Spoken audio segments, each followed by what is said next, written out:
మాజీ మంత్రి గారి వాదన, వారి ఆక్రోశం, వారి ఆవేదన చూస్తుంటే ఆల్రెడీ చెర్లపల్లి జైల్లో ఉన్నట్టుగా ఉంది అధ్యక్ష. ఎందుకంటే ఎందుకంటే ఎందుకంటే జ్యుడిషియల్ ఎంక్వైరీ ఆర్డర్ ఇచ్చినప్పుడు జ్యుడిషియల్ ఎంక్వైరీ ఆర్డర్ ఇస్తామని మేము అనలేదు అధ్యక్ష. ఎందుకు మళ్ళీ జైలు జీవితం గుర్తు చేసుకుంటున్నాడు?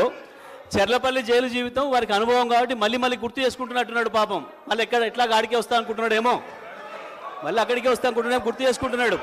అధ్యక్ష, మా జ్ఞాపకాలు మాకుంటాయి, వారి జ్ఞాపకాలు మాకుంటాయి. నాకు కూడా చెంచల్గూడ జైలు గుర్తుంది అధ్యక్ష. నాకు కూడా మీరాగురిగా నేను చెప్తా కానీ వాళ్ళందరికీ నాకు కూడా చెంచల్గూడ గుర్తుంది అధ్యక్ష. ఎందుకంటే తెలంగాణ ఉద్యమం కొరకు జైలు పోయిన అనుభవాలు.